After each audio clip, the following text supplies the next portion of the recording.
ಪರಮಾತ್ಮ ಅವನಿಗೆ ಎಚ್ಚರಿಕೆಯನ್ನು ನೀಡಿ ಆ ಅಂತರಿಕ್ಷದಿಂದ ತಾನು ಹೊರಟು ಹೋಗಿದ್ದಾನೆ. ಪರಮಾತ್ಮ ಭೂಲೋಕದಲ್ಲಿ ವಿಕ್ರಮ ಮಹಾರಾಜ ತನ್ನ ನಾಡಿನಲ್ಲಿರಬಹುದಾದಂತಹ ಸಕಲ ವೇದ ಶಾಸ್ತ್ರ ಪಾರಂಗತರಾಗಿರ್ತಕ್ಕಂಥ ಪಂಡಿತರನ್ನೆಲ್ಲ ಕರೆಸಿ ಕೇಳ್ತಾರಯ್ಯ, ಪಂಡಿತರೇ ಹೇಳಿ ಆ ಗ್ರಹಗಳ ಮಹಿಮೆಯನ್ನ.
ಗ್ರಹಗಳ ವಿಚಾರವನ್ನು ನನಗಾಗಿ ಹೇಳಿ ಎಂಬುದಾಗಿ ಹೇಳ್ತಾ ಇದ್ರೆ ಅವಾಗ ಒಬ್ರು ಹಿರಿಯರು ಹೇಳ್ತಾರೆ, ಮಹಾರಾಜ ನೀವು ಈ ರೀತಿಯಾಗಿ ಗ್ರಹಗಳ ಕಥೆ ಕೇಳಿದ್ರೆ ಉಪಯೋಗ ಇಲ್ಲ, ಏನ್ ಮಾಡ್ಬೇಕು? ಗ್ರಹಗಳ ಪೂಜೆಯನ್ನು ಮಾಡಿ ನಿಮಗೂ ನಿಮ್ಮ ನಾಡಿನ ಪ್ರಜೆಗಳಿಗೂ ಎಲ್ಲರಿಗೂ ಸೌಖ್ಯ ಉಂಟಾಗ್ತದೆ ಎಂದಾಗ ನಾಡಿಗೂ ನಾಡಿನ ಪ್ರಜೆಗಳ ಹಿತಕ್ಕಾಗಿ ವಿಕ್ರಮ ಸಾರ್ವಭೌಮ ಆ ದಿವಸ ನವಗ್ರಹ ದೇವತೆಗಳ ಪೂಜೆಯನ್ನು ಏರ್ಪಡಿಸಿದ್ದಾನೆ. ಅಂತೆ ಹಿನ್ನೆಲೆ ಕಥಾಭಾಗದಲ್ಲಿ ಇವಾಗ ನವಗ್ರಹ ದೇವತೆಗಳ ಪೂಜೆ ಪ್ರಾರಂಭವಾಗ್ತಾ ಇದೆ.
ಏಕಮಾತ್ರ ಪುತ್ರನಾಗಿದ್ದು ಭೂಮಿಗೆ ಬೆಳಕನ್ನು ಚೆಲ್ಲುವ ಭಾಸ್ಕರನಾಗಿದ್ದು ತನ್ನ ಪ್ರಭಾವದಿಂದ ಕತ್ತಲೆಯನ್ನೆಲ್ಲ ದೂರ ಮಾಡಿ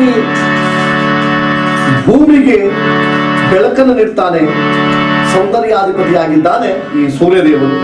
ಯಾರು ಈ ಸೂರ್ಯನಿಗೆ ಕೆಂಪು ದಾಸವಾಳದ ಪುಷ್ಪ, ರಕ್ತವರ್ಣದ ರೇಷ್ಮೆಯ ವಸ್ತ್ರವನ್ನು ಅರ್ಪಿಸಿ ನವರತ್ನಗಳಲ್ಲಿ ಒಂದಾಗಿರ್ತಕ್ಕಂತಹ ಯಾವ ಮಾಣಿಕ್ಯಾಧಿಪತಿಗಳನ್ನು ಅರ್ಪಿಸಿ ಬಿಳಿಯ ಎಕ್ಕೆ ಗಿಡದಲ್ಲಿ ವಾಸ ಮಾಡತಕ್ಕಂತ ಈ ಸೂರ್ಯ ಪ್ರಭುವಿಗೆ ಯಾರು ಭಯಭಕ್ತಿಗಳು, ಯಾರು ಈ ಸ್ವಾಮಿಗೆ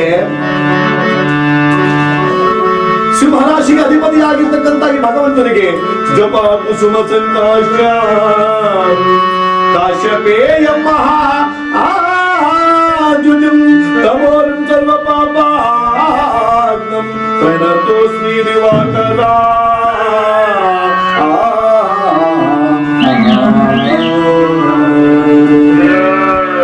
ಈ ರೀತಿಯಾಗಿ ಬರೆಸಿದ್ರೆ ಆ ಸೂರ್ಯದೇವರು ಉತ್ತಮವಾದ ಫಲವನ್ನು ಕೊಡ್ತಾರೆ ರಾಜ ಎಂದಾಗ ವಿಕ್ರಮ ಮಹಾರಾಜರು ಸೂರ್ಯನ ಪಾದಕ್ಕೆ ಅನಂತವಾಗ್ತಾ ವಂದಿಸಿದ್ದಾರೆ. ಶ್ರೀ ಸೂರ್ಯದೇವರ ಪಾದವೇಗದಿ ಗೋವಿಂದ.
ಮಹಾರಾಜ ಚಂದಿರಾಗಿರ್ತಕ್ಕಂತಹ ಈ ಗ್ರಹವು ಮಹಾನ್ ಶಾಂತಿದಾಯಕನಾಗಿದ್ದಾನೆ. ಮನುಷ್ಯನಿಗೆ ಬಾಳಿನಲ್ಲಿ ಶಾಂತಿಯನ್ನ, ಮುಖದಲ್ಲಿ ಕಾಂತಿಯನ್ನು ಕೊಟ್ಟು ಕಾಪಾಡ್ತಕ್ಕಂಥವನಾಗಿದ್ದಾನೆ. ಯಾರು ಈ ಚಂದ್ರನಿಗೆ ಅಕ್ಕಿ ಕಾಳು, ಬಿಳುಪಾದ ರೇಷ್ಮೆಯ ವಸ್ತ್ರ, ಬಿಳಿಯಾದ ದಾಸವಾಳದ ಪುಷ್ಪವನ್ನು ಅರ್ಪಿಸಿ ನವರತ್ನಗಳಲ್ಲಿ ಒಂದಾಗಿರ್ತಕ್ಕಂತಹ ಯಾವ ಪಚ್ಚೆ ಎಂಬತಕ್ಕಂಥ ಹಣವನ್ನು ಅರ್ಪಿಸಿ ಕನ್ಯಾ ರಾಶಿ ಮತ್ತು ಮಿಥುನ ರಾಶಿಗೆ ಅಧಿಪತಿಯಾಗಿರ್ತಕ್ಕಂತಹ ಈ ಬುಧನನ್ನು ನಂಬಿಸಿ ಕರ್ಕಾಟಕ ರಾಶಿಗೆ ಅಧಿಪತಿಯಾಗಿರ್ತಕ್ಕಂತಹ ಈ ಚಂದ್ರನನ್ನು ನಂಬಿದವರಿಗೆ ಸುಖ, ಸಂತೋಷ, ನೆಮ್ಮದಿಯನ್ನು ಕೊಟ್ಟು ಕಾಪಾಡ್ತಾನೆ ಈ ಚಂದ್ರನು ಎಂದ ವಿಕ್ರಮ ಮಹಾರಾಜರು.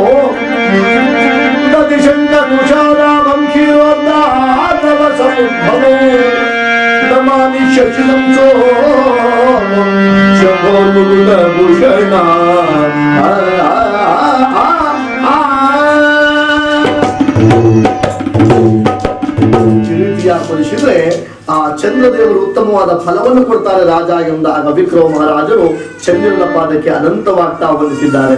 ಶ್ರೀ ಚಂದ್ರದೇವರ ಪಾದವೇ ಗತಿ ಗೋವಿಂದ. ಮತ್ತೋರ ಪಂಡಿತೋತ್ತಮ ಆ ಮಂಗಳದ ಮಹಿಮೆಯನ್ನು ಹೇಳ್ತಾ ಇದ್ದಾರೆ. ಅದಕ್ಕೆ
ಎಂಬತಕ್ಕಂಥ ಈ ಗ್ರಹನು ಮಹಾನ್ ಕೋಪಿಷ್ಟ ಅಕ್ಕಸಾಲಿಗೆ ಸಂಭೂತನಾಗಿದ್ದು ನವಗ್ರಹಗಳಿಗೆ ಏಕೈಕ ಖಡ್ಗದಾನಿಯಾಗಿದ್ದು ಒಲಿದರೆ ಸಕಲ ಕಾರ್ಯಗಳಿಗೆ ಸನ್ಮಾನಗಳನ್ನು ಮಾಡಿ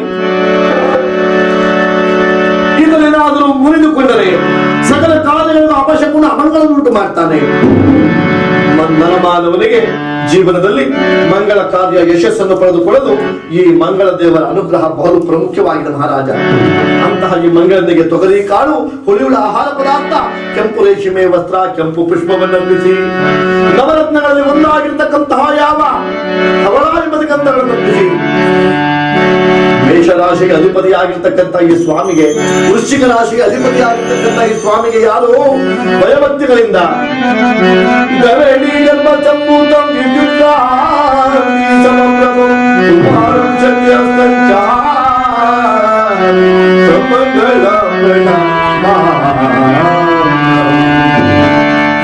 ದೃಶ್ಯತೆ ಆ ಮಂಗಳ ದೇವರು ಸನ್ಮಂಗಳನ್ನುಂಟು ಮಾಡ್ತಾರೆ ರಾಜ ಎಂದಾಗ ವಿಕ್ರಮ ಮಹಾರಾಜನ ಮಂಗಳದ ಪಾದಕ್ಕೆ ಅನಂತವಾಗ್ತಾ ವಂದಿಸಿದ್ದಾರೆ. ಶ್ರೀ ಮಂಗಳ ದೇವರ ಪಾದವೇ ಗೋವಿಂದ. ಬುಧನ ಮಹಿಮೆಯನ್ನು ಹೇಳ್ತಾರೆ ಪಂಡಿತರು. ಸಧರ್ಮಲ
ಚಂದ್ರ ಹಾಗೂ ತಾರಾದೇವಿಯರ ಮಗನಾಗಿದ್ದು ಕನ್ಯಾ ರಾಶಿ ಮತ್ತು ಮಿಥುನ ರಾಶಿಗೆ ಅಧಿಪತಿಯಾಗಿದ್ದಾನೆ. ಯಾರು ಈ ಬುಧನಿಗೆ ಹೆಸರು ಕಾಳು ಜಲತಾರಿಯ ರೇಷ್ಮೆಯ ವಸ್ತ್ರ, ಜಲತಾರಿಯ ವಸ್ತ್ರವನ್ನು ಅರ್ಪಿಸಿ ನವರತ್ನಗಳಲ್ಲಿ ಒಂದಾಗಿರ್ತಕ್ಕಂಥ ಪಚ್ಚೆ ಎಂಬತಕ್ಕಂಥ ಹಣವನ್ನು ಅರ್ಪಿಸಿ ಯಾರು ಈ ಭಗವಂತನನ್ನು ಪೂಜಿಸ್ತಾರಂತವರಿಗೆ ಬುದ್ಧಿಯಿಂದಲೂ ಭೂಮಿಯಿಂದಲೂ ವ್ಯಾಪಾರದಿಂದಲೂ ಆರೋಗ್ಯದಿಂದಲೂ ಸೌಭಾಗ್ಯವನ್ನು ಕೊಟ್ಟು ಕಾಪಾಡ್ತಕ್ಕಂಥ ಮಹಾನ್ ಗ್ರಹನಾಗಿದ್ದಾನೆ ಈ ಬುಧನು ಎಂದಾಗ ವಿಕ್ರಮ ಮಹಾರಾಜರು ಬುಧನ ಪಾದಕ್ಕೆ ಅನಂತವಾಗ್ತಾ ವಂದಿಸಿದ್ದಾರೆ. ಶ್ರೀ ಬುಧದೇವರ ಭಾಗವೇಗದಿ ಗೋವಿಂದ. ಗುರುವಿನ ಮಹಿಮೆ ಹೇಳ್ತಾರೆ ಪಂಡಿತರು.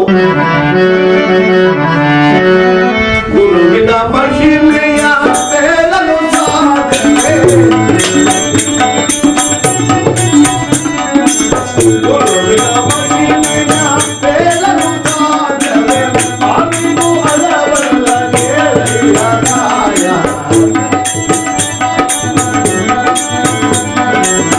ಅರಿವು ಅಲವಲ್ಲ ಗೆಳೆಯರಾಯ, ಆಲೇತು ರಾಜನಾಲೇತು ಆಲೇತು ಗೋವಿಂದ, ಸದ್ಗುರುವಿನ ಮಹಿಮೆಯ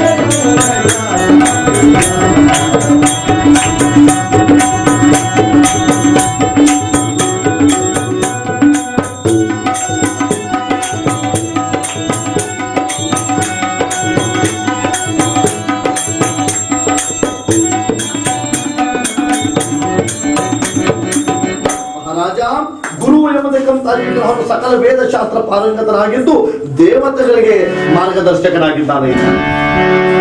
ಧನುರಾಶಿ ಮೀನರಾಶಿಗಳಿಗೆ ಅಧಿಪತಿಯಾಗಿದ್ದಾನೆ. ಯಾರು ಈ ಗುರುವನ್ನು ನಂಬಿ ಪೂಜಿಸ್ತಾರೋ ಭಜಿಸ್ತಾರೋ ಅಂತವರಿಗೆ ಜ್ಞಾನವನ್ನು ಕೊಡ್ತಾನೆ, ಇಲ್ಲ ಸೌಭಾಗ್ಯವನ್ನು ಕೊಡ್ತಾನೆ. ತಾನು ಉತ್ತಮ ಸ್ಥಾನದಲ್ಲಿ ನಿಂತು ವಿಶೇಷವಾದ ಸನ್ಮಾನಗಳನ್ನು ಸ್ಥಾನಗಳನ್ನು ನೀಡಿ ಕಾಪಾಡ್ತಾನೆ ಇದ್ದ. ಈ ಗುರುವಿಗೆ ಯಾರು ಕಡಲೆಕಾಳು, ಸುವರ್ಣ ಬಣ್ಣದ ರೇಷ್ಮೆಯ ವಸ್ತ್ರ, ಹಳದಿ ಬಣ್ಣದ ಪುಷ್ಪವನ್ನು ಅರ್ಪಿಸಿ ನವರತ್ನಗಳಲ್ಲಿ ಒಂದಾದ ಆ ಕನಕ ಪುಷ್ಯರಾಗಾಯನ ಹರಳನ್ನು ಅರ್ಪಿಸಿ ಹರಳಿ ಮರ ಅಶ್ವತ್ಥ ವೃಕ್ಷದಲ್ಲಿ ವಾಸ ಮಾಡತಕ್ಕಂತಹ ಈ ಸ್ವಾಮಿಗೆ ಯಾರು ಭಯಭಕ್ತಿಗಳಿಂದ ದೇವಾನಾಂಚ ಋಷಿನಾಂಚ ಗುರುಕಾಂಚನ ಸನ್ನಿಭಂ ಪುಣ್ಯಭೂತಂ ಶಿವೋದೇಶಂ ತಂ ನಮಾಮಿ ಬೃಹಸ್ಪತಿಂ. ಈ ರೀತಿ ಆಗ್ಬರಿಸಿದ್ರೆ ಆ ಗುರುದೇವರು ಉತ್ತಮವಾದ ಫಲವನ್ನು ಕೊಡ್ತಾರೆ ಎಂದ ವಿಕ್ರಮ ಮಹಾರಾಜರು ಗುರುವಿನ ಪಾದಕ್ಕೆ ಅನಂತವಾಗ್ತಾ ವಂದಿಸಿದ್ದಾರೆ. ಸದ್ಗುರುವಿನ ಪಾದವೇಗದಿ ಗೋವಿಂದ.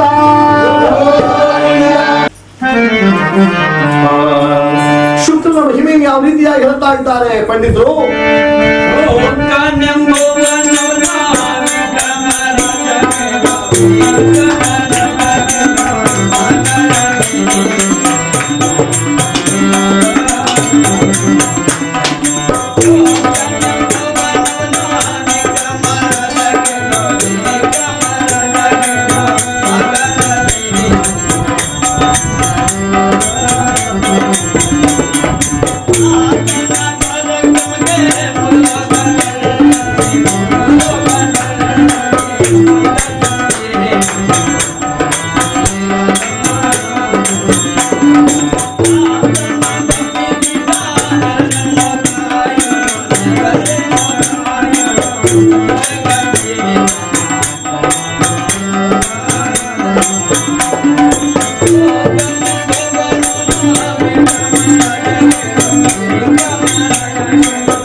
ಶುಕ್ರಾಧಿಪತಿಯಂತಹ ಈ ಗ್ರಹನು ತಾನು ಅಸುರನೊಂದಿಗೆ ರಾಕ್ಷಸರಿಗೆ ಗುರುವಾಗಿದ್ದು ತುಲಾ ರಾಶಿ ಮತ್ತು ವೃಷಭ ರಾಶಿಗೆ ಅಧಿಪತಿಯಾಗಿದ್ದಾರೆ ಮಹಾರಾಜ. ಎಲ್ಲ ಗ್ರಹಗಳು ಉಳಿದಾಗ 2 ವರ್ಷ 4 ವರ್ಷ 12 ವರ್ಷ ಫಲವನ್ನು ಕೊಟ್ಟರೆ ಶುಕ್ರನು ತಾವುಲಿದರೆ ಸತತವಾಗಿ 20 ವರ್ಷಗಳ ಕಾಲ ಭೋಗ ಭಾಗ್ಯವನ್ನು ಕೊಟ್ಟು ಕಾಪಾಡ್ತಾನೆ ಮಹಾರಾಜ. ಅಂತಹ ಈ ಶುಕ್ರನಿಗೆ ಯಾರು ಅವರೆಕಾಳು, ಕಬ್ಬಿನ ರಸ, ಜೇನುತುಪ್ಪವನ್ನು ಅರ್ಪಿಸಿ, ಶುಕ್ರನಿಗೆ ಬಲಪ್ರಿಯವಾಗಿರ್ತಕ್ಕಂಥ ಕಾಡು ಮಲ್ಲಿಗೆಯ ಪುಷ್ಪವನ್ನು ಅರ್ಪಿಸಿ, ನವರತ್ನಗಳಲ್ಲಿ ಒಂದಾಗಿರ್ತಕ್ಕಂಥ ವಜ್ರಾಯ ಎಂಬತಕ್ಕಂಥ ಹಣ್ಣನ್ನು ಅರ್ಪಿಸಿ, ಹತ್ತಿಯ ಮರದಲ್ಲಿ ಔದುಂಬರ ವೃಕ್ಷವಾಸಿ ಹತ್ತಿಯ ಮರದಲ್ಲಿ ವಾಸ ಮಾಡ್ತಕ್ಕಂಥ ಈ ಸ್ವಾಮಿಗೆ ಯಾರು ಭಯಭಕ್ತಿಗಳಿಂದ ಹಿಮಕುಂದ ಗುಣಾಲ ಬಾಂಧೈತ್ಯ ಪರಮಂಗುರು ಸರ್ವಶಾಸ್ತ್ರ ಪ್ರವಕ್ತ ಭಾರ್ಗವಂ ಪ್ರಣಮಾಮ್ಯ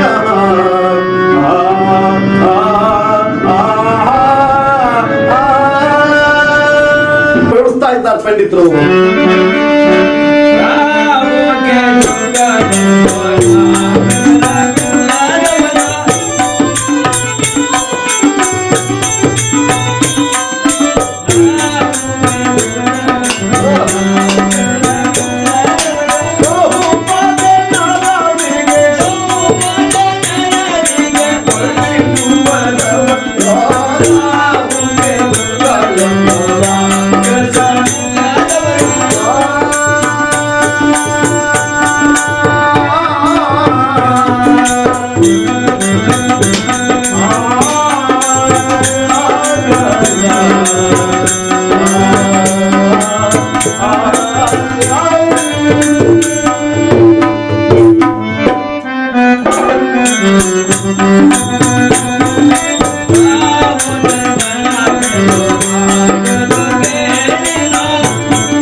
ರಾಹು ಕೇತು ಎಂದು ಎರಡು ಕಾಯಿ ಹೊಡೆದ್ರಪ್ಪ. ರಾಹು ಕೇತು ಎಂಬತಕ್ಕಂತ ಈ ಗ್ರಹಗಳು ಹಿಂದೆ ಸಮುದ್ರ ಮಥನ ಕಾಲದಲ್ಲಿ ಸಿಂಹಿಕೆ ಎಂಬತಕ್ಕಂಥ ರಾಕ್ಷಸೆಯ ಗರ್ಭದಲ್ಲಿ ಅವತರಿಸಿ ಅಚಾತುರ್ಯವಾಗಿ ಅಮೃತವನ್ನು ಪಾನ ಮಾಡಿ ಅಮರರಾಗಿದ್ದಾರೆ ಈ ಗ್ರಹಗಳು. ಇವರಿಗೆ ವಾದಗಳಂತೂ ಇಲ್ಲ. ನವಗ್ರಹಗಳಲ್ಲಿ 8 ಮತ್ತು 9ನೇ ಸ್ಥಾನಮಾನವನ್ನು ಪಡೆದಿದ್ದಾರೆ ಮಹಾರಾಜ.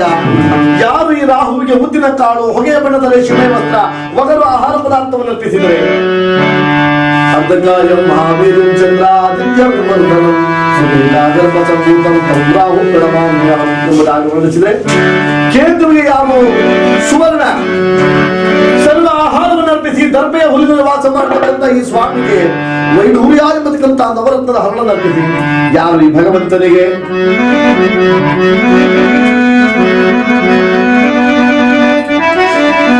ಪಲಾಶ ಪುಷ್ಪ ಸಂಕಾಶಂ ತಾರಕಾಗ್ರಹಮಸ್ತಕಂ ಪಲಾಶ ಪುಷ್ಪ ಸಂಕಾಶಂ ತಾರಕಾಗ್ರಹಮಸ್ತಕಂ ರೌದ್ರಂ ರೌದ್ರಾತ್ಮಕಂ ಘೋರಂ ಸಂಕೇತ ಪರಿಶೀಲೆ ಆ ರಾಹುಕೇತು ಉತ್ತಮವಾದ ಫಲವನ್ನು ಕೊಡ್ತಾರೆ ರಾಜ ಎಂದಾಗ ಸಾರ್ವಭೌಮರು ರಾಹುಕೇತುಗಳ ಚರಣಕ್ಕೆ ಅನಂತವಾಗ್ತಾ ವಂದಿಸಿದ್ದಾರೆ. ಶ್ರೀ ರಾಹುಕೇತು ಸ್ವಾಮಿಗಳ ಪಾದಮೇಳದಿ ಗೋವಿಂದ. ಮತ್ತೋರ ಪಂಡಿತೋತ್ತಮ ಶನಿಗ್ರಹದ ವಿಚಾರವನ್ನು ಹೇಳ್ತಾ ಇದ್ದಾರೆ. ಮಹಾರಾಜ ಎಲ್ಲ ಗ್ರಹಗಳನ್ನ ತನ್ನ ಹಿಡಿತದಲ್ಲಿ ಇಟ್ಟುಕೊಂಡಿರ್ತಕ್ಕಂತಹವನು, ದಂಡಾಧಿಕಾರಿಯಾಗಿರ್ತಕ್ಕಂತಹವನು, ದೇವತೆಗಳೆಲ್ಲರಿಗೂ ಒಂದೊಂದು ಆಯುಧಗಳಿದ್ದರೆ ಪರಮಾತ್ಮನಿಗೊಂದು ಆಯುಧ, ತನ್ನ ಪ್ರಖರವಾದ ಕುಲ ದೃಷ್ಟಿಯೇ ಒಂದು ಆಯುಧ. ತನ್ನ ಆ ದೃಷ್ಟಿಯಿಂದ ಲೋಕಗಳನ್ನೆಲ್ಲ ತಲ್ಲಣಿಸುವಂತೆ ಮಾಡತಕ್ಕಂತಹ ಧೀರ ಗಂಭೀರ ಶನಿಶ್ಚಲ ಕೇಳೋ ವಿಕ್ರಮ ಗೋಪ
ಶನಿ ಎಂಬುದಕ್ಕೆ ವಸ್ತು ಎಲ್ಲ ಮಾಡ್ಕೊಂಬಂದೆ ಪೂಜೆ ಅವರಿಗೆ ಸೌಖ್ಯವನ್ನು ಕೊಡುತ್ತಾರೆ. ನಾನು ನಾನು ಎಂಬುದಾಗಿ ಮೆರೆಯುವವರು ಯಾರಾಗಿದ್ರು ಅವನ ಕ್ಷಣಮಾತ್ರದಲ್ಲಿ ಧೂಳಿ ಬಿಡುವನ್ನಾಗಿ ಮಾಡ್ತಾರೆ. ಅಂತಹ ಈ ಶನಿರಾಜನಿಗೆ ಮಹಾ ಎಷ್ಟು ಕೋಪಿಷ್ಟ ಹೊಂದಿದ ಕ್ಷಣದ ತಂದೆಗೆ ಜರ್ಜರಿತವಾದ ಕೋಷ್ಠರೋಗವನ್ನು ಕೊಟ್ಟು ಕಾಡಿದವನು. ಅಷ್ಟು ಕೋಪಿಷ್ಟ ಇವ. ಇನ್ನು ಈತ ಶಾಂತನಾಗಿ ತಾನು ಒಲಿದನೆಂದರೆ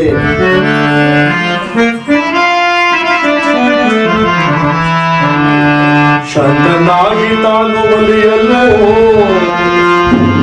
ಗೊತ್ತು ಇಲ್ಲದೆ ಭಾಗ್ಯ ಕೊಡುವವನು.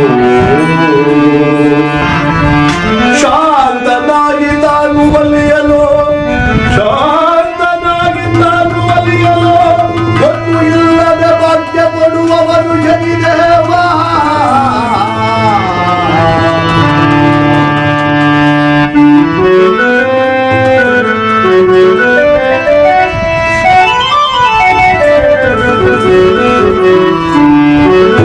ಶಾಂತನಾಗಿ ತಾನು ಒಲಿಯಲು ಗೊತ್ತು ಇಲ್ಲದೆ ಭಾಗ್ಯ ಕೊಡುವವನು ಶನಿದೇವ.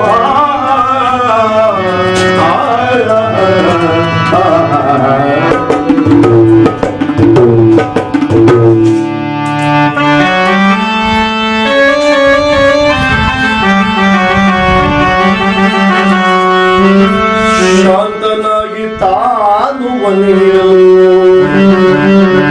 ಗೊತ್ತು ಇಲ್ಲದೆ ಭಾಗ್ಯ ಕೊಡುವವನು ಶನಿದೇವ ಶನಿದೇವ ಶನಿದೇವ ದೇವ. ಯೋಚನೆ ಮಾಡ್ತೀಯ ಎಲ್ಲ ಕಥೆ ಹೇಳೋರಿಗೆ ಮರ್ತು ಹೋಗಿರ್ಬೇಕು. ಅದಕ್ಕೆ ಹೇಳಿದ್ದೇ ಹೇಳ್ತಾ ಇದ್ದಾರೆ ಮುಂದೆ ಹೇಳಕ್ ಬರ್ತಾ ಇಲ್ಲ ಅವರಿಗೆ. ಬರೆದಿರ್ತಕ್ಕಂಥವ್ರು ಎಷ್ಟು ಚೆನ್ನಾಗಿ ವರ್ಣನೆ ಮಾಡಿದ್ದಾರೆ ಪರಮಾತ್ಮನ. ಶಾಂತನಾಗಿ ತಾನು ಒಲಿಯಲು ಗೊತ್ತು ಇಲ್ಲದೆ ಭಾಗ್ಯ ಕೊಡುವವನು ಶನಿದೇವ. ಈ ಪರಮಾತ್ಮ ಏನಾದ್ರು ತನ್ನ ಭಕ್ತ ಇವ ಇವನನ್ನ ನಾನು ಕಾಪಾಡಬೇಕು ಅಂತ ಭಗವಂತನಿಗೇನಾದ್ರೂ ಮನಸ್ಸು ಬಂತು ಅಂತ ಹೇಳಿದ್ರೆ ಗೊತ್ತಾಗೋದಿಲ್ಲ. ಅವನು ಕೊಡೋದು ಯಾರಿಗೂ ಗೊತ್ತಾಗೋದಿಲ್ಲ. ಪ್ರಪಂಚದಲ್ಲಿ ಕೊಡ್ತಕ್ಕಂತ ಸ್ವಾಮಿ ಶನಿ ಮಹಾತ್ಮನಿಗೆ ಗೊತ್ತಾಗೋದಿಲ್ಲ. ಅಷ್ಟು ಭಾಗ್ಯವನ್ನು ಕೊಟ್ಟು ಬಿಡ್ತಾನೆ ಇವ. ಅದಕ್ಕೆ ಹೇಳ್ತಾರೆ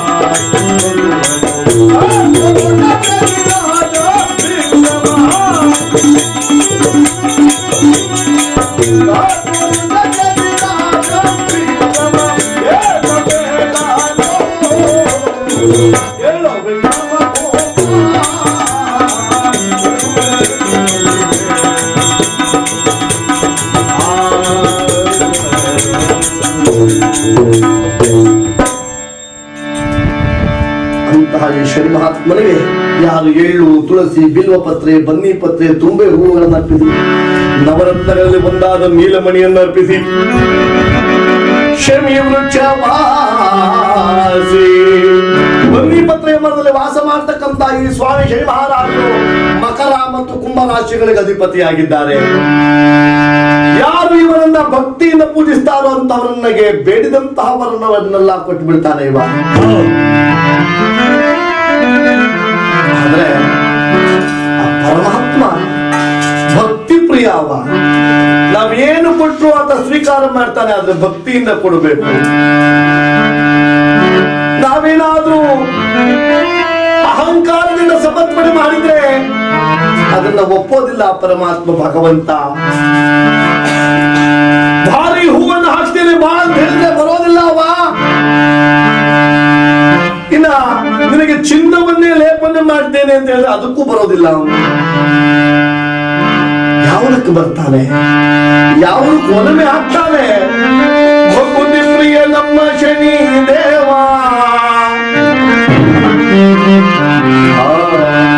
ಭಕ್ತಿಯಿಂದ ಅವನನ್ನು ಕರಿಬೇಕು. ಒಂದು ಸಾರಿ ಹಾಗೆ ನಾವು ನೀವೆಲ್ಲ ಕರಿತೇವಲ್ಲ ನಮ್ಮ ತಂದೆಯವರನ್ನ, ಅಪ್ಪ, ಅಯ್ಯ, ಅಪ್ಪಾಜಿ, ತಂದೆ, ತಂದೆ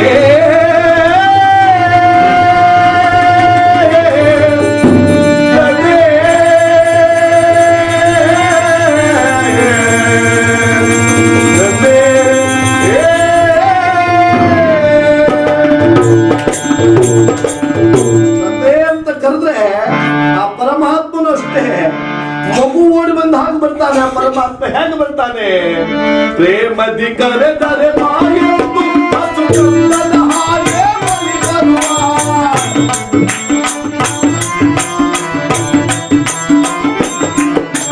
ಪ್ರೇಮದಿ ಕರೆದರೆ ಮಾಯಂದು ಹಸು ಚಂದದ ಹಾಗೆ ಬಲಿ ಬರುವ. ನಿಜ ಭಕ್ತಿಗೆ ಅವರು ಸೋಲುವರು.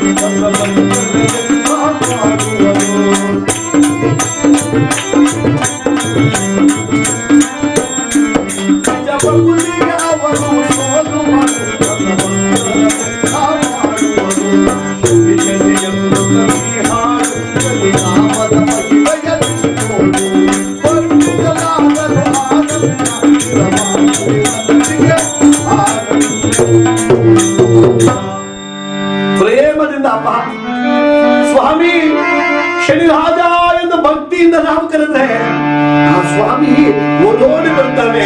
ಓಡೋಡಿ ಬಂದು ತನ್ನ ಭಕ್ತರ ಭವನಗಳನ್ನ ದೂರ ಮಾಡತಕ್ಕಂತ ಭಾನುನಂದನ ಸ್ವಾಮಿ. ಅಂತಹ ಕರುಣಾಮೂರ್ತಿ ಶನಿ ಮಹಾರಾಜ ವಾಸ ಮಾಡತಕ್ಕಂತ ಸ್ಥಳ ಯಾವ್ದು ಹಾಗಿದ್ರೆ ತಾರೆಯ ಮರದಲ್ಲಿ ನೆಲೆಸಿಹರು ನಮ್ಮ ಪಾಪಗಳೆಲ್ಲ ಮರೆಯುವರು.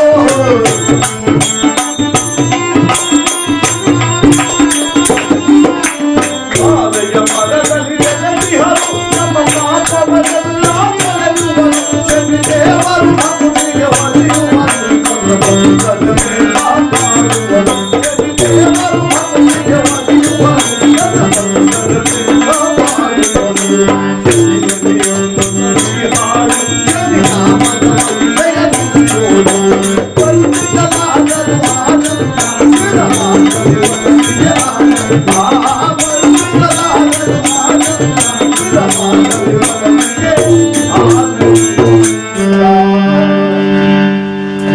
ಶ್ರೀ ಮಹಾತ್ಮ ಸ್ವಾಮಿ ತಾರೆಯ ಮರ ಬನ್ನಿ ಪತ್ರೆ ಮರದ ವಾಸ ಮಾಡ್ತಾನೆ ಅಂತ ಹೇಳ್ತಾರೆ.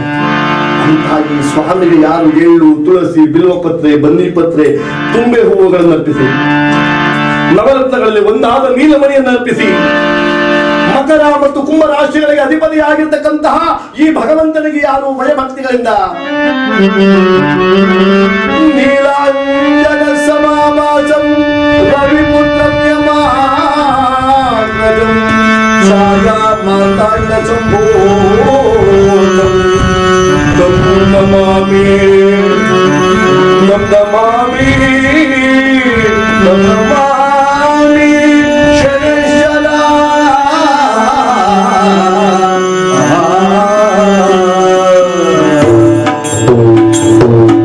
ಈ ರೀತಿಯಾಗಿ ಪರಿಶೀಲ ಶನಿ ಮಹಾತ್ಮ ಸ್ವಾಮಿ ಉತ್ತಮೋತ್ತಮವಾದ ಫಲವನ್ನು ಕೊಟ್ಟು ಕಾಪಾಡ್ತಾನೆ ಎಂದಾಗ ವಿಕ್ರಮ ಮಹಾರಾಜರ ಪರಮಾತ್ಮನ ಪಾದಗಳಿಗೆ ಫಲಪುಷ್ಪಾದಿ ವಸ್ತ್ರಗಳನ್ನು ಅರ್ಪಿಸಿ ಅನನ್ಯವಾಗಿ ಪೂಜೆಯನ್ನು ಕೈಗೊಂಡಿದ್ದಾರೆ.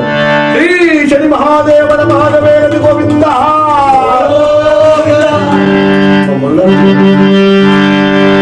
ಆನಂದಿ ಬೆಳಗುವೆ ಬಾರಪ್ಪ, ಆನಂದದಿಂದ ನನ್ನ ತಾಯಪ್ಪ.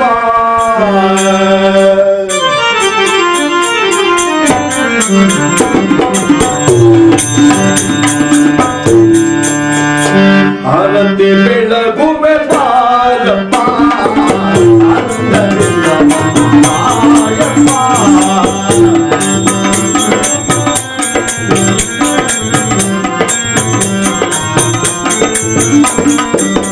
ಆರತಿ ಬೆಳಗುವೆ, ಆರತಿ ಬೆಳಗುವೆ, ಆರತಿ ಬೆಳಗುವೆ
ಶ್ರೀ ಶನಿದೇವರ ಪಾದವೇನಗೊಂಡ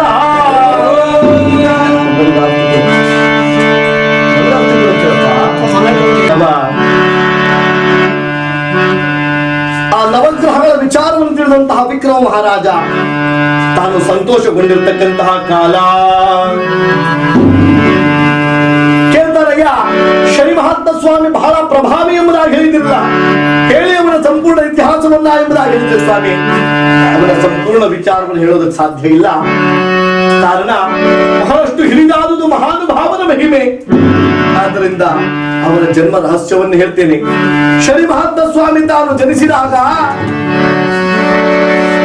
ಸೂರ್ಯದೇವನಿಗೆ ವರ್ತಮಾನ ಮುಟ್ತದೆ, ಗಂಡು ಮಗುವಿನ ಜನನ. ಸೂರ್ಯದೇವ ತಾನು ತನಗೊಬ್ಬ ಗಂಡು ಮಗು ಎಂಬುದಾಗಿ ತಾನು ಸಂತೋಷ ಸಡಗರದಿಂದ ಬಂದು ನೋಡ್ತಾನೆ. ತೊಟ್ಟಿಲಿನಲ್ಲಿ ಮಲಗಿರ್ತಕ್ಕಂಥ ಮಗುವನ್ನ ಕೊಂಡು ಸೂರ್ಯದೇವನಿಗೆ ಹೀನ ಭಾವನೆ ಉಂಟಾಗ್ತದೆ. ಅತಿರೂಪ ಸೌಂದರ್ಯವಂತನು ರೂಪ ಲಾವಣ್ಯವಂತನಾಗಿರುವ ನಾನಲ್ಲಿ ನನ್ನ ಮಗನೆಂಬುದಾಗಿ ಹೇಳಿಕೊಂಡು ಕಪ್ಪು ರೂಪಿನ ಕಾಳು ಕೋತಿಯಂತಿರುವ ಇವನಲ್ಲಿ ಸಾಧ್ಯವೇ ಇಲ್ಲ.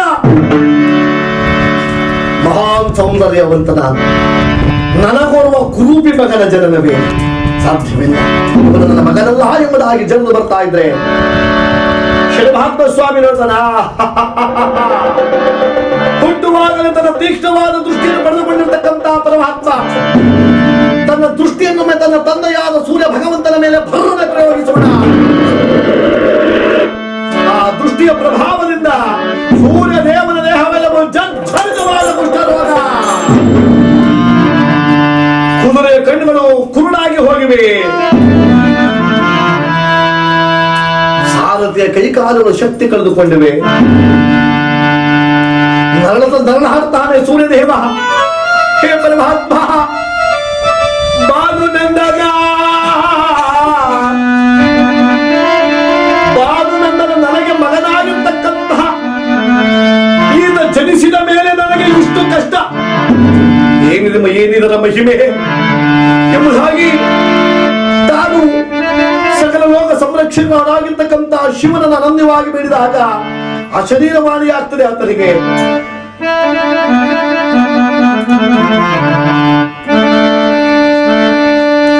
ಆತನನ್ನ ನಿನ್ನ ಮಗ ಅಂತ ತಿಳ್ಕೊಂಡಿದ್ದೀಯ. ಆತನನ್ನ ಏನಾಗಿದೆ? ಅಖಿಲ ದೇವತೆಗಳಿಗೆ ಅರಸ,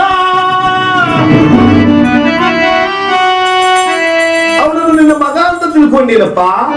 ಏನು ಮತ್ತೆ? ಅಖಿಲ ದೇವತೆಗಳಿಗೆ ಅರಸ, ನೀನು ಗ್ರಹಗಳಿಗೆ ರಾಜನಾದ್ರೆ ಮುಂದೆ ನಿನ್ನ ಮಗ ದೇವತೆಗಳಿಗೆಲ್ಲ ರಾಜನಾಗಿ ಮೆರೆಯತಕ್ಕಂತಹವನು ಅವನೇ ಶನಿರಾಜ. ತನ್ನ ತೀಕ್ಷ್ಣವಾದ ದೃಷ್ಟಿಯಿಂದ ದೇವತೆಗಳನ್ನೆಲ್ಲ ತನ್ನ ಹಿಡಿತದಲ್ಲಿ ಇಟ್ಟುಕೊಳ್ತಕ್ಕಂಥ ಸಾಮರ್ಥ್ಯವುಳ್ಳವನು. ಅವನಲ್ಲಿ ಕ್ಷಮೆಯಾಗಿಸಿ ಎಂಬುದಾಗಿ ಹೇಳಿದ್ರೆ ಸೂರ್ಯದೇವ ಕಳವಳವನ್ನು ಪಡುವಾಗ ಯಾವ ಶನಿ ಮಹಾರಾಜರು ಯೋಚನೆ ಮಾಡ್ತಾರೆ, ನನ್ನ ತಂದೆಯನ್ನ ನಾನಿನ್ನ ಕಾಣಬಾರದು ಎನ್ನುತ್ತಾ ತನ್ನ ಕ್ರೂರ ದೃಷ್ಟಿಯನ್ನ ಆ ದೃಷ್ಟಿಯ ಪ್ರಭಾವದಿಂದ ಸೂರ್ಯದೇವ ಆರೋಗ್ಯಪೂರ್ಣನಾಗಿದ್ದ. ರಥವು ಲೀಲಾಜಾಲವಾಗಿ ಸಾಗ್ತಾ ಇತ್ತು, ಕುದುರೆಯ ಕಣ್ಣುಗಳು ಕಾಣಿಸ್ತಾ ಇದ್ವು, ಸಾರಥಿಯ ಕೈಕಾಲುಗಳು ಬಲಿಷ್ಠವಾದವು. ಮಹಾರಾಜ ಎಂಬುದಾಗಿ ಪಂಡಿತೋತ್ತಮರು ರಾಜ ವಿಕ್ರಮನಿಗಳಿದ್ರೆ ವಿಕ್ರಮ ಮಹಾರಾಜ ಥಾಟನೆ ಎದ್ದು ನಿಂತಿದ್ದಾರೆ. ಏನು ಪಂಡಿತೋತ್ತಮರೇ, ನಾಡು ನುಡಿ ಸಂಸ್ಕೃತಿ ಇಲ್ಲದೆ, ಗುರು ಹಿರಿಯರೆಲ್ಲದೆ ಎಲ್ಲರನ್ನು ಏಕ ರೀತಿಯಿಂದ ನೋಡುತ್ತಾ ತನ್ನ ಕ್ರೂರವಾದ ದೃಷ್ಟಿಯನ್ನೇ ಪ್ರಧಾನವಾಗಿಟ್ಟುಕೊಂಡು ಎಲ್ಲರನ್ನು ಕಾಡ್ತಕ್ಕಂಥವನು ಅವನೊಬ್ಬ ದೇವ. ನೀನು ಸಾಧ್ಯವೇ ಇಲ್ಲ. ಹೇಳಬೇಡ ಈ ವಿಚಾರವನ್ನ. ಮಹಾಪ್ರಭುಗಳು ತಪ್ಪಾಗಿ ಅರ್ಥ ಮಾಡಿಕೊಂಡಿದ್ದೀರಿ. ಪರಮಾತ್ಮನಾಗಿರ್ತಕ್ಕಂತಹ ಶನಿರಾಜ ಪರರನ್ನ ಸುಮ್ಮನೆ ಪೀಡಿಸುವವನಲ್ಲ ಸ್ವಾಮಿ. ಯಾರು ದುರಹಂಕಾರ ದುರಭಿಮಾನಗಳಿಂದ ಬೆರೆಯುವರು ಅಂತಹವರನ್ನ ಮಾತ್ರ ಪರೀಕ್ಷೆ ಮಾಡ್ತಾನೆ ಆ ಭಗವಂತ ಶನಿರಾಜ. ಸೂರ್ಯದೇವನಿಗೂ ಒಂದು ಅಹಂಕಾರ ಪ್ರಾಪ್ತವಾಯಿತು. ಏನು? ನನ್ನಂತಹ ಸೌಂದರ್ಯವಂತ ಯಾರಿದ್ದಾನೆ? ನಾನು ಇಷ್ಟು ಸೌಂದರ್ಯವಂತ, ನನ್ನ ಮಗ ಕುರೂಪಿ ಎಂಬುದಾಗಿ ಹೇಳಿದನಲ್ಲ, ಆತ ಕುರೂಪಿ ಎಂದಕ್ಕೆ ಆ ಪರಮಾತ್ಮನಿಗೆ ಕೋಪ ಬರಲಿಲ್ಲ. ನನ್ನಂತಹ ಸೌಂದರ್ಯವಂತ ಎಂಬುದಾಗಿ ಅವರಲ್ಲಿ ಅಹಂಕಾರ ಪ್ರಾಪ್ತವಾಯ್ತಲ್ಲ, ಅದಕ್ಕಾಗಿ ಆ ಭಗವಂತ ಅವನನ್ನು ಆ ರೀತಿಯಾಗಿ ಶಿಕ್ಷೆ ಕಳಿಸಿದ. ಸ್ವಾಮಿ ಅಂದ್ರೆ ಸಾಕು ಸಾಕು ನಿಲ್ಲಿಸಿ, ಏಕೆ ಪಗರ್ವೆದೆ ಸಾಕು ಬಿಡಿ ಬಿಡಿ ಚೆನ್ನಾಗಿ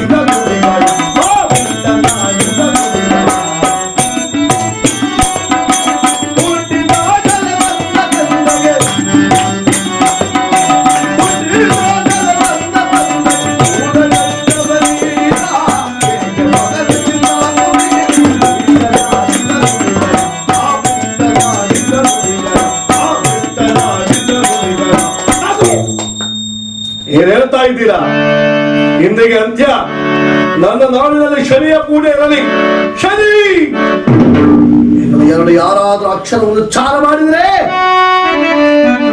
ಅವರನ್ನು ನಾಡೇ ಬಿಟ್ಟು ಹೋಗುತ್ತೇನೆ. ಎಚ್ಚರ, ಇದು ರಾಜಾಜ್ಞೆ. ರಾಜಾಜ್ಞೆ ಎಂಬುದಾಗಿ ರಾಜಾಜ್ಞೆಯನ್ನ ಖಂಡಿಸಿದರೆ ಸಭೆಯೇ ಬೆಕ್ಕಸ ಬೆಳಗಾಗಿ ಮೌನವಾಗಿ ಕುರಿಸಿ ಪಂಡಿತರೆಲ್ಲರೂ ಕಡೆಗಡೆಗಳಿರುತ್ತಾನೆ. ಮಹಾರಾಜನಿಗೆ ಏನೋ ಗ್ರಹಚಾರ ಕಾಲ ಒತ್ತರಿಸಿದೆ, ಆದ್ದರಿಂದ ಈ ರೀತಿಯಾಗಿ ಭಗವಂತನನ್ನೇ ಜರಿಯುತ್ತಿದ್ದಾನೆ ಎನ್ನುತ್ತಿದ್ದರೆ ಗಗನ ಮಾರ್ಗದಲ್ಲಿ ಯಾವ ಶನಿ ಪರಮಾತ್ಮ ಸ್ವಾಮಿ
ಪ್ರಭಾವವನ್ನ ಯಾರನ್ನ ನೀನು ಎಲ್ಲಿಯವರೆಗೂ ಜನಿದೆಯೋ ನನ್ನಲ್ಲವೇ ಇದನ್ನು ನಾನೀಗ ಧಾವಿಸಿ ಬರ್ತಾ ಇದ್ದೇನೆ ನಿನ್ನ ಸಭಾಸ್ಥಾನಕ್ಕೆ. ಪರಮಾತ್ಮ ಕಾಗೆ ಕಟ್ಟಿದ ವಾಹನವನ್ನೇರಿ ಪುಷ್ಪದ ಮುಖಾಂತರ ಭರ್ರೆ ಸಾಗಿ ಬರ್ತಾ ಇದ್ರೆ ಬ್ರಹ್ಮಾಂಡವೇ ಇರುತ್ತದೆ.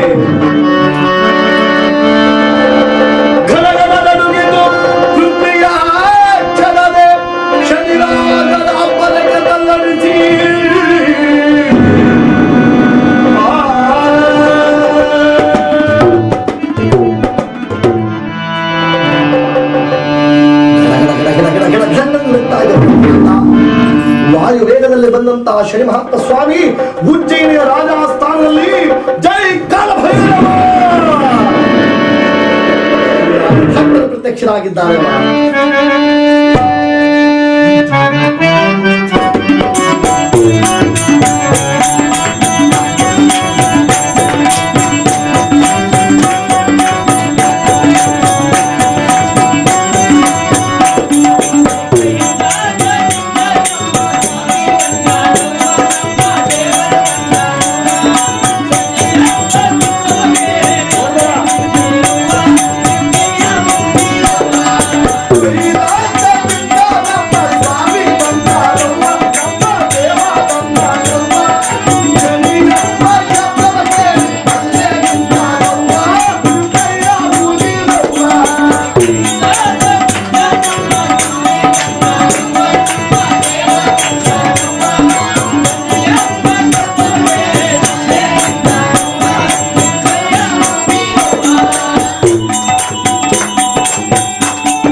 ಯಾವಾಗ ಪರಮಾತ್ಮ ಆರ್ಭಟಿಸುತ್ತಾ ಉಜ್ಜಯಿನಿ ನಗರದ ಸಭಾಸ್ಥಾನದಲ್ಲಿ ಜೈ ಕಾಲ ಭೈರವ ಎಂಬುದಾಗಿ ಥಟ್ಟರ ಪ್ರತ್ಯಕ್ಷ ಪಂಡಿತರೆಲ್ಲರೂ ಪರಮಾತ್ಮನನ್ನು ಕಂಡು ನಮೋ ಶನಿರಾಜ, ನಮೋ ಗ್ರಹ ತೇಜ, ನಮಸ್ತೆ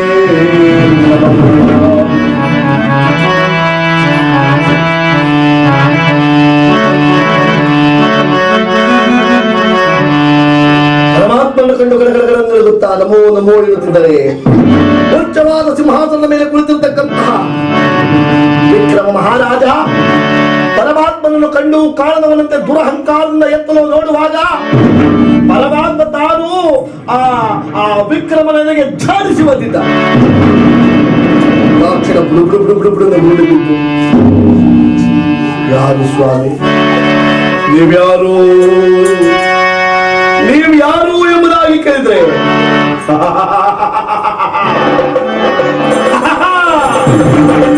ಕ್ಷಣ ಮಾತ್ರ ಹಿಂದೆ ನನ್ನ ಚಪ್ಪಾಳ ಹಾಕಿದರೆ ಅವನೇ ನಾನು ಕಾಲಭೈರವನ ಭಕ್ತ, ಯಮನ ಸಹೋದರ, ತ್ರಿಕಾಲ ನೇತ್ರ ಶನೇಶ್ವರ.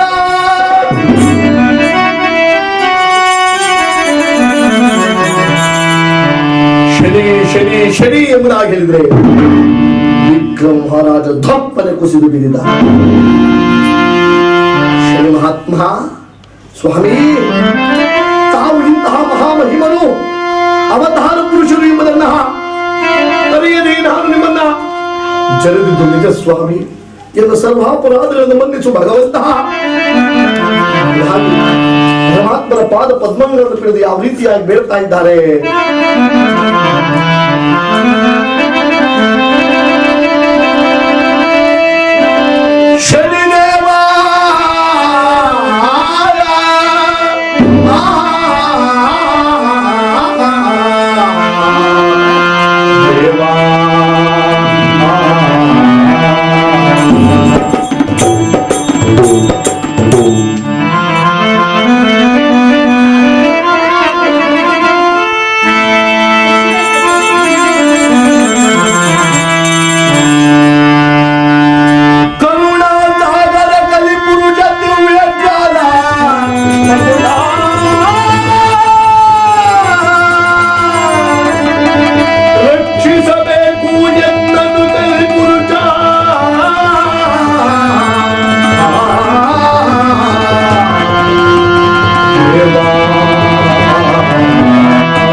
ಸುಂದರವಾದ ಸಿಂಹಾಸನದ ಮೇಲೆ ಕುಳಿತುಕೊಂಡು ನಿಮ್ಮನ್ನ ಮನಸ್ಸೋ ಇಚ್ಛೆಯಾಗಿ ಜರುದಿದ್ದು ನಿಜ ಪರಮಾತ್ಮ.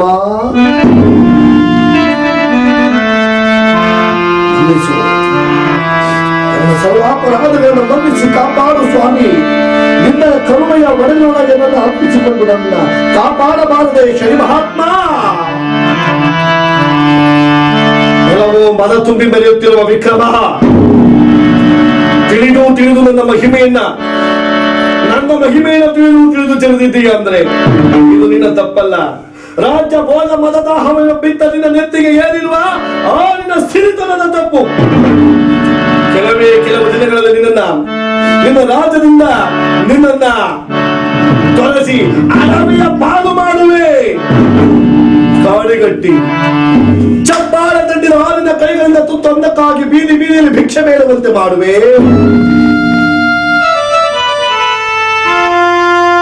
ಯಾವ ನಾಲಿಗೆಯಿಂದ ನನ್ನನ್ನ ಅಪುತ್ತವಂತ ಶನಿ ಎಂಬುದಾಗಿ ತಿಳಿದೆಯೋ ಅದೇ ನಿನ್ನ ನಾಲಿಗೆಯಿಂದ ಶನಿರಾಜ ಪರಮಾತ್ಮ, ಹೇ ಭಾನುನಂದನ, ಹೇ ಶನಿರಾಜ ಎಂಬುದಾಗಿ ಉಚಿದು ನನ್ನ ಹೆಸರ ಮೇಲಿಸಿಕೊಳ್ಳುತ್ತೇನೆ.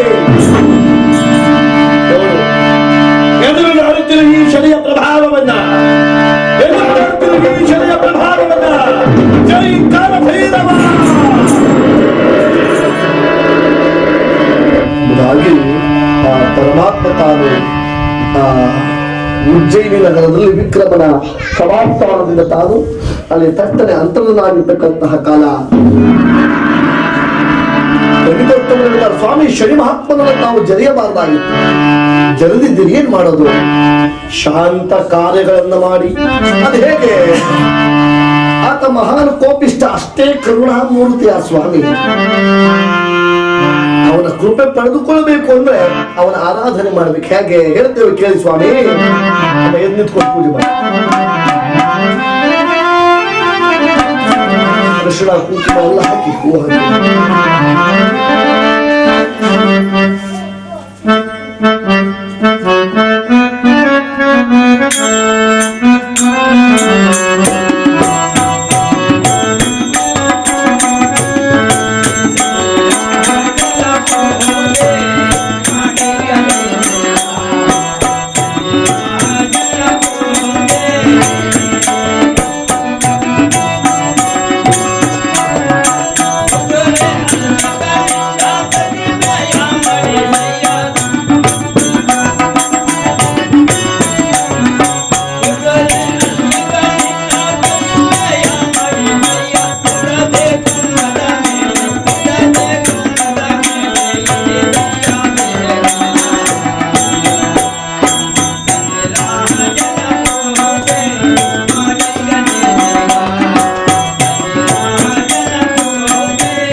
ಕುದುರೆಯ ಬಲಗಾಲಿನ ಹಲ್ಲೆಗಳಿಂದ ಶನಿರಾಜರ ಮೂರ್ತಿಯನ್ನು ಮಾಡಿಸಿ ತಿಲದ ರಾಶಿ ಎಳ್ಳಿನ ರಾಶಿಯಲ್ಲಿ ಭಗವಂತನ ಮೂರ್ತಿಯನ್ನು ನಿಲ್ಲಿಸಿ ಮೃತ್ತಿಕೆಯ ಕುಂಭಾಂಧ್ರ ಮಣ್ಣಿನ ಮಡಕೆಯಲ್ಲಿ ಕಲಶವನ್ನು ಮಾಡಿ ತೈಲಾಭಿಷೇಕವನ್ನು ಮಾಡು ರಾಜ. ಅಂದ್ರೆ ಎಳ್ಳಿನ ಎಣ್ಣೆಯಿಂದ ಅಭಿಷೇಕವನ್ನು ಮಾಡಿ ಮತ್ತೇನ್ ಮಾಡಬೇಕು? ಷೋಡಶೋಪಚಾರದ ಪೂಜೆ, 16 ತರಹದ ಪೂಜೆ ಮಾಡಬೇಕು. ಮತ್ತೇನ್ ಮಾಡಬೇಕು?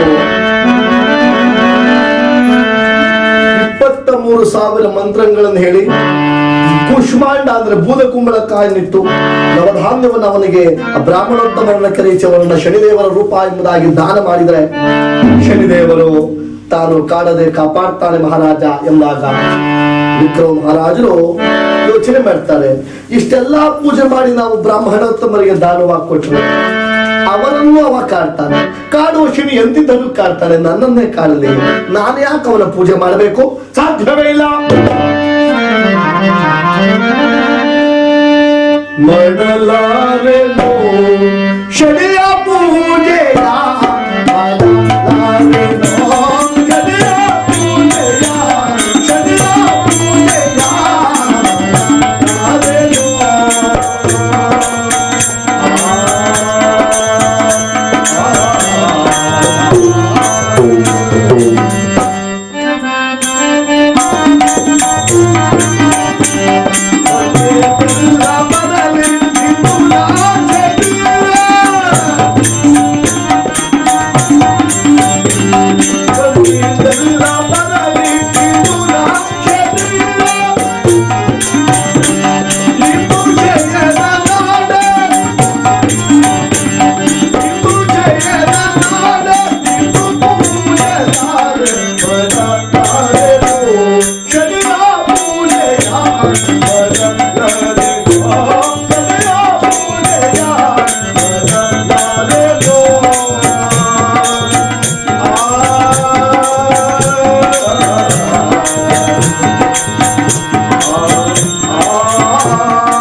ಹರೇಣಾಪಿ ಬ್ರಹ್ಮೇಣಾಪಿ ಸುವೈರಪಿ ಲಲಾಟ ಲಿಖಿತ ರೇಖಾಂ ಪರಮೇಶ್ವರನ ಶಿಕ್ಷಿತ ಎಂಬಂತೆ ಬ್ರಹ್ಮಲಿಖಿತಕ್ಕೆ ವಿರುದ್ಧವಾಗಿ ಒಂದಿನ ಅಕ್ಷರವನ್ನು ಬದಲಿಸಲು ಯಾರಿಂದಲೂ ಸಾಧ್ಯವಿಲ್ಲ. ಆ ಶನಿಯ ಪೂಜೆಯನ್ನು ನಾನು ಮಾಡಲಾರೆ.